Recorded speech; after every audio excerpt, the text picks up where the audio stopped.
Today, I'm excited because today we're going to talk about consciousness. And what is the idea of consciousness? What is this thing we call divine mind that is in through all things, that can be omnipresent, meaning that it's everywhere at the same time and that knows all things? And so in this, we call this thing consciousness, divine mind, which in Western culture, I know that we call this God or God.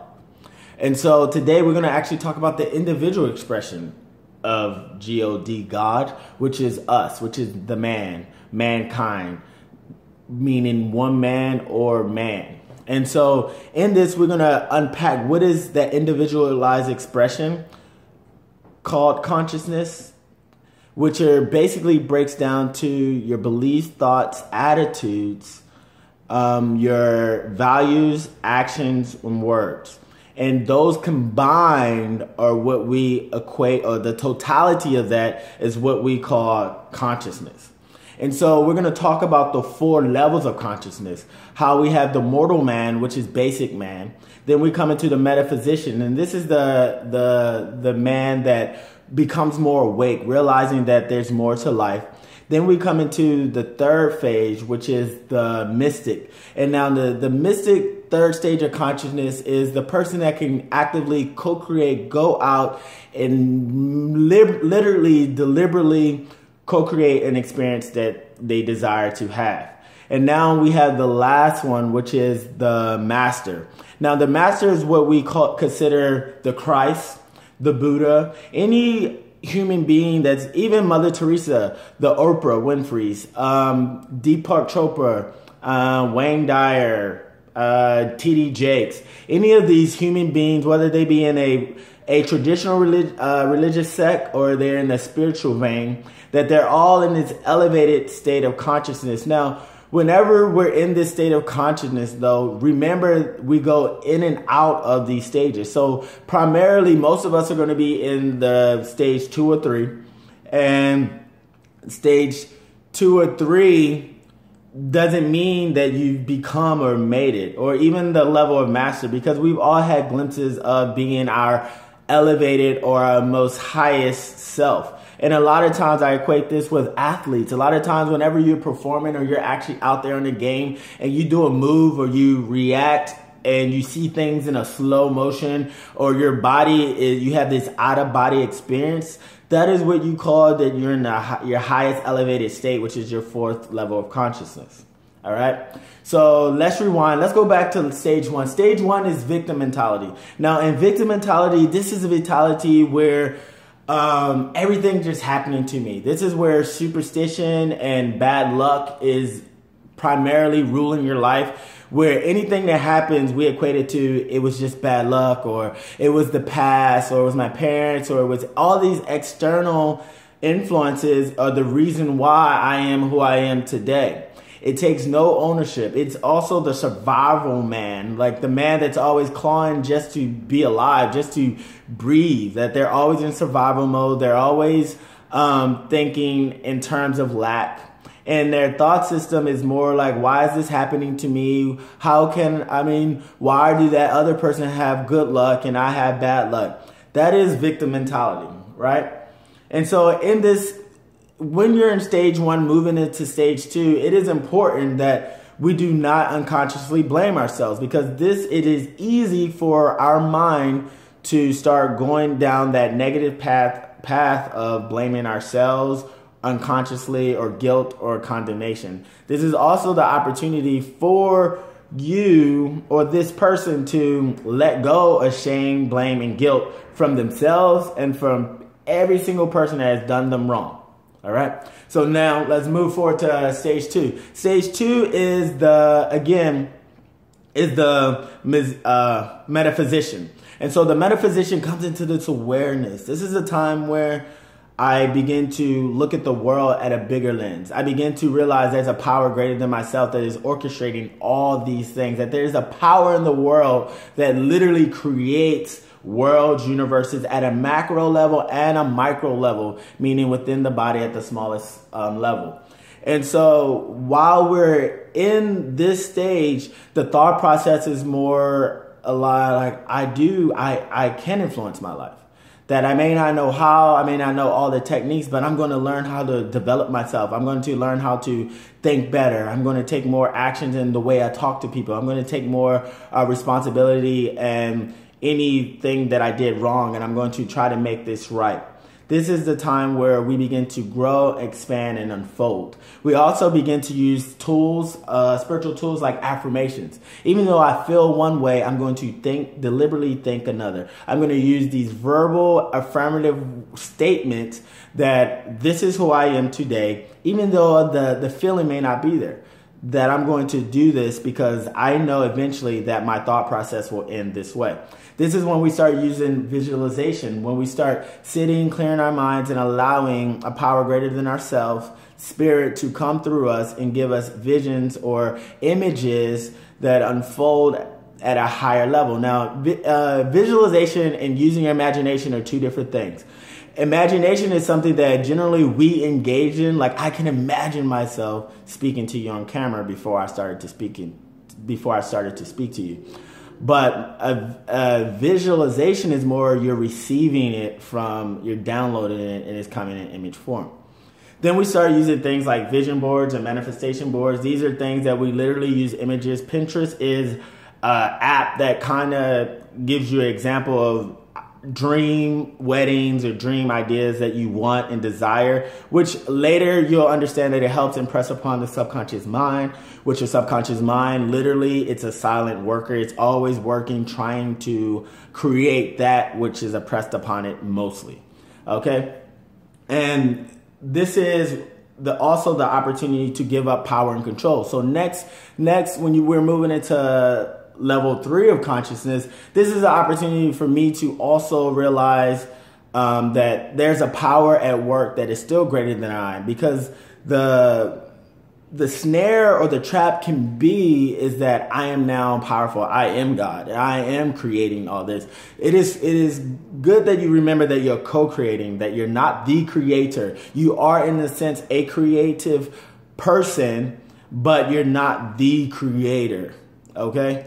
So stage 3, which is the mystic, okay? This is the person that, again, these are the people in the world that are they seem to be able to always have good luck. They seem to always be able to be one step ahead. They understand certain discernible laws about the mind, about the body, about consciousness, about how the universe works, how different seasons, and even if they didn't know it intentionally, somewhere along the line, they're operating in harmony with God's laws. And in a different segment, we'll talk about God's laws, or we'll talk about divine law, universal laws, in more depth. But there are these metaphysical laws, whether it be in science or in spirituality, that coexist with us. And so in this mystic phase of your growth of consciousness, you become more of the vehicle. You understand that this is God using me, that I am free. I go with the flow. You know, this is a time where it's like I can see things neutral. All situations and circumstances are neutral. I understand that it's up to the way I perceive this situation on how I deem it, whether good or what we call bad, whether I consider it agreeable or disagreeable. How a tone or someone may speak at me in a way I disagree with or dislike, but I don't have to react. This is a time where I create the space in my thoughts and attitudes. And so I have this awareness of these thoughts going in and out my mind, though I don't have to identify with them, then later reacting to them. So this is also the opportunity to really dive into meditation. This is a time to really dive into openness and teachableness, or in even teaching other people. Okay, this is a time where you literally are very deliberate in your speech or your speaking. You're very deliberate into listening and not speaking back. You're just very deliberate and intentional in all of your life, in all areas of your life. You'll start seeing that everything that you do is very intentional, that you don't just jokingly say things, because you understand the effects of it personally and to that other human being. You start understanding how powerful you truly are in this world. Okay, so the last thing, and I'll be quick, is stage 4, which is God is as me. So this is the part when you hear the master teacher Jesus says, the Father and I are one. So this is when we we realize that we cannot see ourselves separate from the whole. We realize it's just like if I was talking about my fingers in relationship to the body, that I understand that all of this is Sean. So when I talk about an individual, I understand, yes, I'm speaking about that individual. However, that individual is actually in relationship to the whole human race. And how that it's just like also when Martin Luther King said that we're not free until all men are free, because he realized in that moment, until every person is free, mankind is not free. And so just sit on that and really think about that. I mean, that's a really... sometimes can be a very deep or a thing that you really want to wrap your mind around and realize that there is actually one race, the human race. And science has actually totally killed the idea of separate races. And that though our physical pigment of our skin and certain features are bigger, smaller, or of different proportions, there's actually one race, the human race. And so this is also the time where you experience oneness with nature, oneness with the planet. This is a time where your elevated sense of consciousness, you just are aware of life. And by your intention alone, your ability to choose then ripples a ripple effect in your life. This is also a time to continue to grow. While we're in this body, we will always continue to expand and grow and unfold. And this is why you take a person, again, like the Buddha or Jesus, and their ideas were from a different realm. They were from a different age. They were, 2,000 years later, 4,000, even with the Buddha, we're still talking about them. Why? Because they had this idea, and not only did they have these ideas, they embodied them. So when people saw them, they saw them as God-like, because they were an elevated sense of consciousness in that time period. And so as we as human beings begin to elevate our consciousness, yes, externally it looks like a person may be this amazing teacher, coach, leader, but what they don't see is inside was all the time they spent with the divine, learning, laboring in that secret place, until what they're actually seeing is the fruit of that labor when they're just using their natural eyes. And so these are real quick, these are the 4 stages of consciousness. Number 1, the victim mentality, woe is me. Things are just happening to me. Stage 2 is that I can do it. It is now I'm engaging with the universe, myself, actually learning about myself, personal development, learning everything I possibly can. It's just knowledge, knowledge, knowledge. I'm a sponge. Let me just soak it all in. Now, stage 3 is I'm a vessel. I begin to realize that I am just here. I go with the flow. I'm understanding that things are really neutral, and it's really my interpretation of how I'm seeing these things, and my spiritual tools, I'm starting to really engage in them, because I start to realize it is more important, these intangible metaphysical or invisible powers are greater than the actual physical ones.